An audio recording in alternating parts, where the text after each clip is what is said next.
Okay, then Senator Risa is now recognized. She's just catching her breath because she came from two other obligations. One is the Commission on Appointments and another hearing.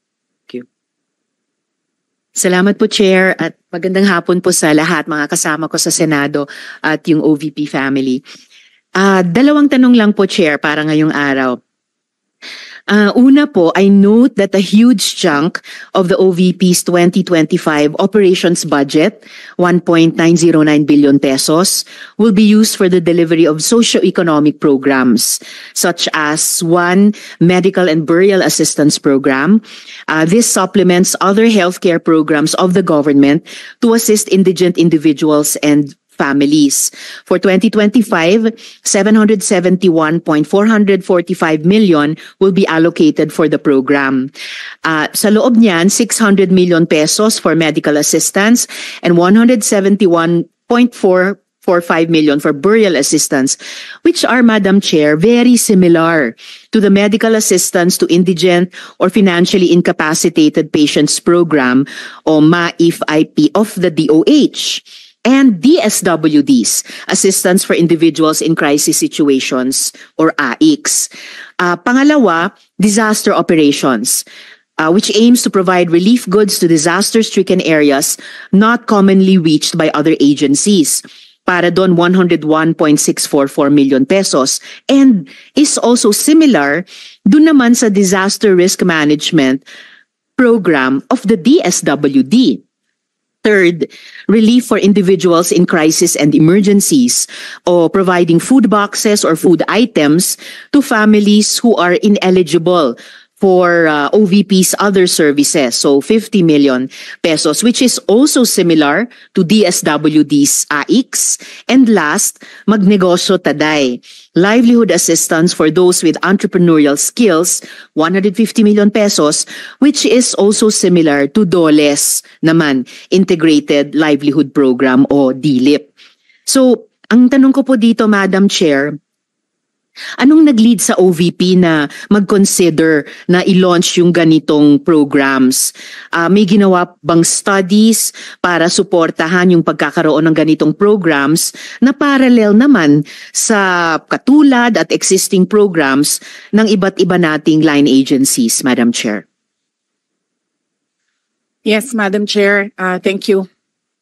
Noong ako po ay nangampanya, 3 lang po yung sinabi ko na plataforma. Una po, trabaho. Pangalawa po, edukasyon. At 3, mapayapang pamumuhay para sa ating mga mamamayan. Nung pumasok po kami sa Office of the Vice President, tiningnan po namin ang mga pinakamaraming requests ng ating mga kababayan. Una-una po, ang lagi po naming natatanggap na request ay medical and burial assistance.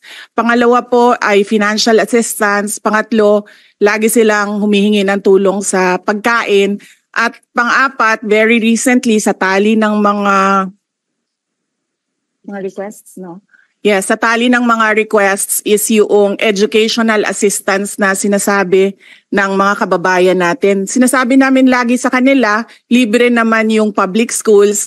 Ngayon ay libre na rin yung higher educational institutions. Pero sinasabi nila nahihirapan kasi sila sa plete, nahihirapan sila sa pabaon ng mga bata at sa pagkain ng mga bata. Kaya meron kaming bago, ito yung educational assistance.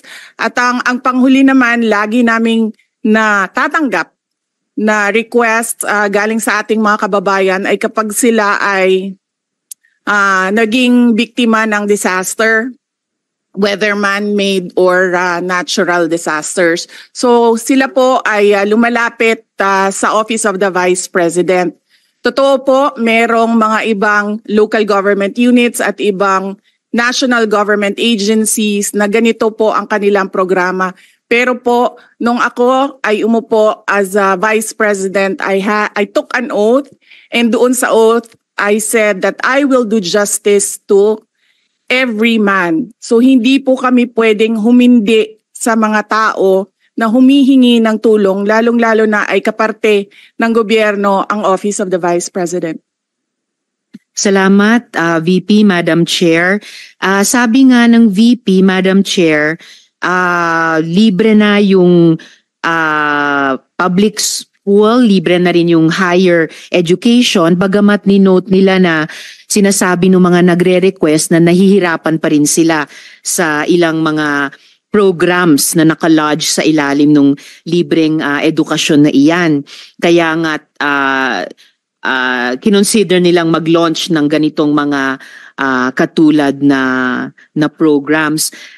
Iko-consider ba ng VP na i-lodge na lang yung mga budgets nitong mga programa dun na lang sa mga line agencies natin, tapos mag-request na lang ang OVP ng allocation para in sync sa priorities ng executive department sa halip na magkaroon pa ng hiwalay pero magkatulad naman na programa, Madam Chair? Madam Chair, we only submit the budget and we leave it to the discretion of all the members of Congress to decide on the budget. We can only propose a budget for the Office of the Vice President. Pero magbibigay po ako ng halimbawa kung ganun po ang gagawin natin. Tulad po ng AIX ng DSWD. Kapag meron po kaming nire-refer o binibigyan ng endorsement ng AIX sa DSWD, kadalasan po nasagot sa amin ay hindi pwede dahil galing yan sa Office of the Vice President at kalaban yan. Minsan po, totoo yan na pupolitika ang assistance para sa ating mga kababayan. Kaya po, uulitin ko, ang mga tao naman kasi hindi sila tumitingin sa politika. Tumitingin lang sila na itong opisina na ito ay opisina ng gobyerno at pwede kaming humingi ng tulong doon. And so I go back to the oath that I shall do justice to every man, at kaya po kami nandito at kaya po kami merong mga ganito na mga projects sa Office of the Vice President. Salamat VP, Madam Chair. Wini-welcome ko yung sinabi nila na the VP would leave it to the discretion of the members of Congress. Medyo nagitla ako nung sinabing minsan pag may nire-refer ang OVP para sa AIX, ang feedback ay kalaban niyan. Dahil Madam Chair, I believe tayo sa Kongreso when we appropriate the budget, merong implicit na assumption tayo doon na pagkatapos, in the exercise of our oversight function, yung parehong level ng professionalism we demand of ourselves ay presumption of regularity, ina-expect natin sa lahat ng members ng executive, lalo na when they are working together. Kaya, gaya ng sinabi ko kanina, wini-welcome ko yung sinabi ni VP na they would leave it to the discretion of the members of Congress, and tayo naman ay hindi tayo bibitaw sa mahigpit nating pag-ensure na these programs be implemented by the appropriate agencies o kahit in collaboration with each other na naaayon talaga sa tamang standards above partisan politics. And therefore, at the proper time, Madam Chair, gagawa ako ng proper motion para i-lodge yung budgets ng mga programang ito sa line agencies na may klarong opportunity for OVP na mag-request for allocation as for other offices in the executive. Yung huling tanong ko sa ngayon, Madam Chair, for 2025, one of the OVP's programs, Pagbabago Campaign, 1 Million Learners Entries, involves the provision of bags to 1 million learners in remote communities while initiating tree planting activities. This gets an appropriation of 100 million pesos. Part of this campaign is an allocation of 10 million pesos for the distribution of Isang Kaibigan books, a children's book authored by the VP. Pwede po bang sabihin ni VP sa atin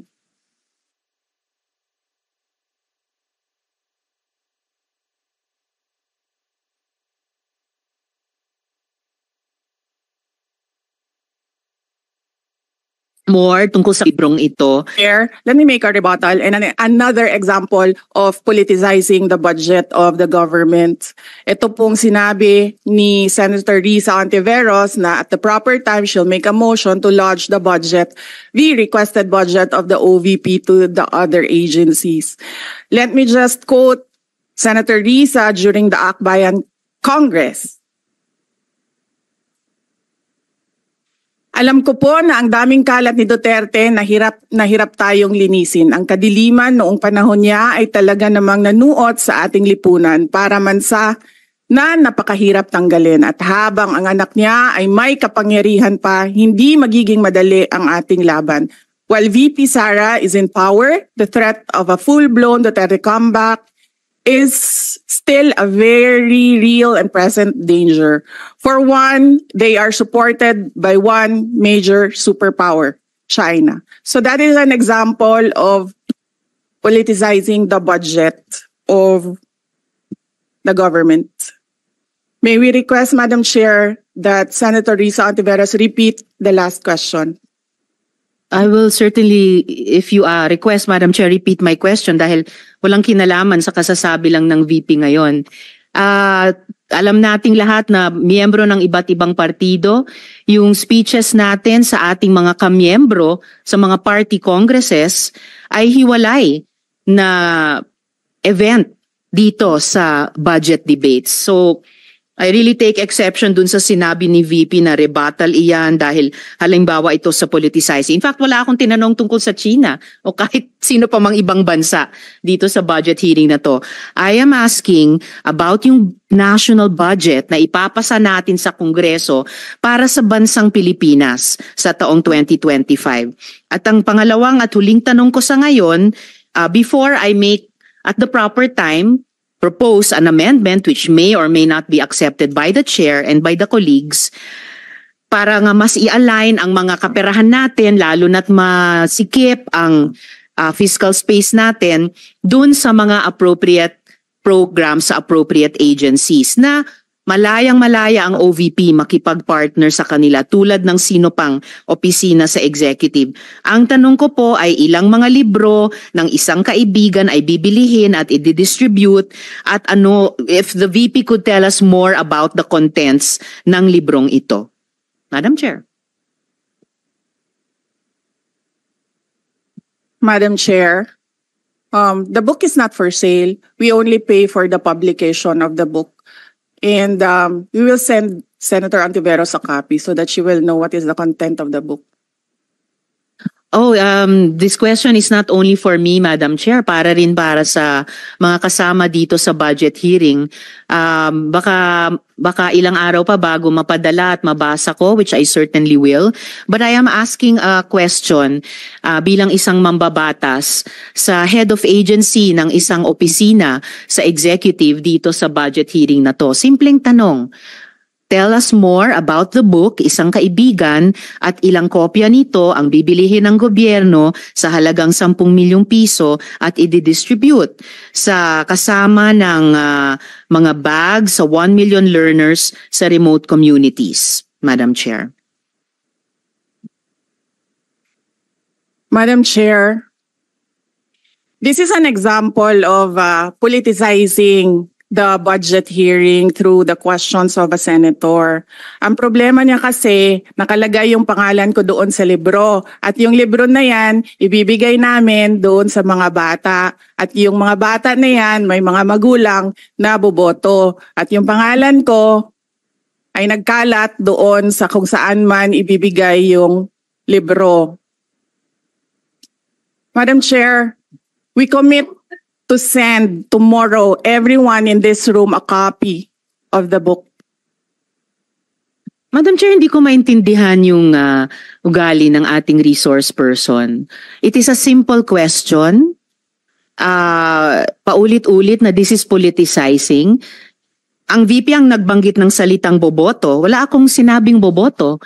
I'm simply asking, hindi ko ma-imagine we're making so much trouble, so much fuss about a 10 million peso item na itinatanong ko lang simpleng, what is the book about? At ilang kopya ang bibilihin ng gobyerno sa halagang 10 milyong piso at i-distribute.